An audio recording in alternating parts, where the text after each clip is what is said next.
Okay, so this is my reflection over my virtual Zoom field experience with Riverside Junior High.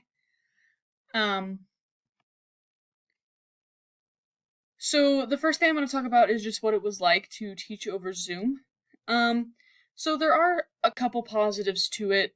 It's actually really easy to manage. I find that putting people in breakout rooms is a really good way to keep people split up and efficient. And also like this couldn't be said for the kids, I guess, but for me there was a lot of comfort being in my own surrounding, not having to go into a school that I don't know well, I don't know the staff, and having to like navigate all of that takes a lot of stress off of me.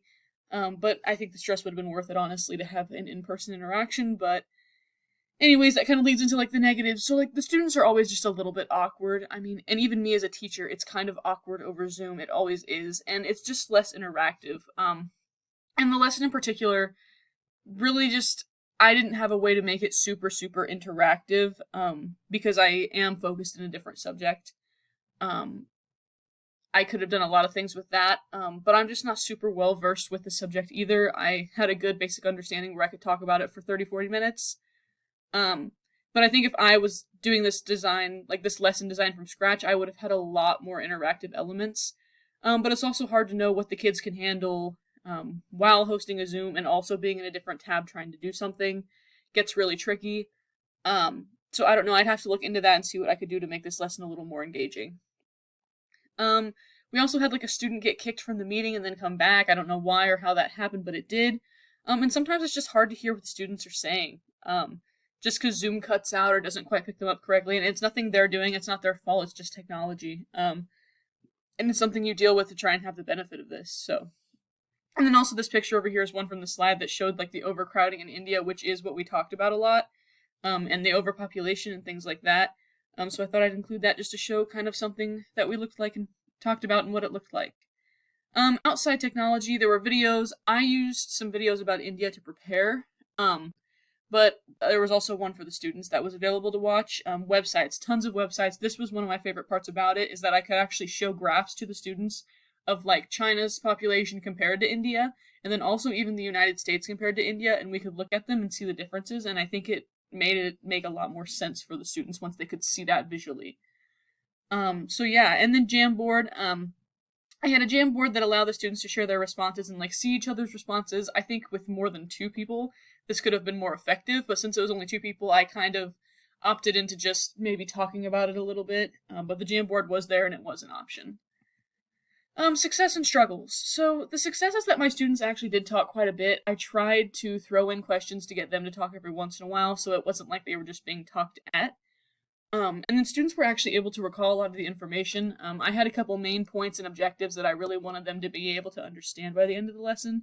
And the students, for the most part, were able to kind of reiterate what they'd been taught, and time will tell if they actually retain it. But for at least the lesson, they actually seemed to really understand and relate to what I was saying. And then also the students did seem pretty comfortable with the technology. They knew how to unmute and turn their cameras on, and things like that. So that was really nice. The struggles is that students were distracted by the room at times. I know if the students were learning from home, it wouldn't probably be that way as bad. But because everyone's in this room trying to be on Zoom, it did get a little tricky. Also, technology did kick, like I said before, one student out of a breakout room, which was difficult to work with. And then also, it can be more difficult, in my opinion, to bond with students over Zoom. They're just seeing your face on a screen. They don't know anything about you or who you are. And also, I think just seeing someone in person, just subconsciously, it makes it easier to get to know them and bond with them. But that's just my opinion. And then improvements in identity. So in the future, I'd like to have a much clearer understanding of the topic I teach. I'm not well versed in history, especially big world history. So teaching about India accurately was out of my comfort zone and a bit challenging, but I tried to do it to the best of my ability. Obviously, if I was teaching in my subject or teaching about a Latin American or Spanish country, I would have a much better time because I know a lot more, and I think that's just how teaching works. That's why we teach specific subjects. And as far as identity, I think I learned that I can teach over Zoom if it's necessary. I was pretty nervous about it initially because I had not hosted my own meeting and shared my screen and did this, that, and the other before. And it's definitely not what I would prefer. I really like in-person activities that are more hands-on. But if it's something that needs to happen, I'm confident I really can make it work, especially after taking this course and using a lot of the different tools. And yeah, that's it.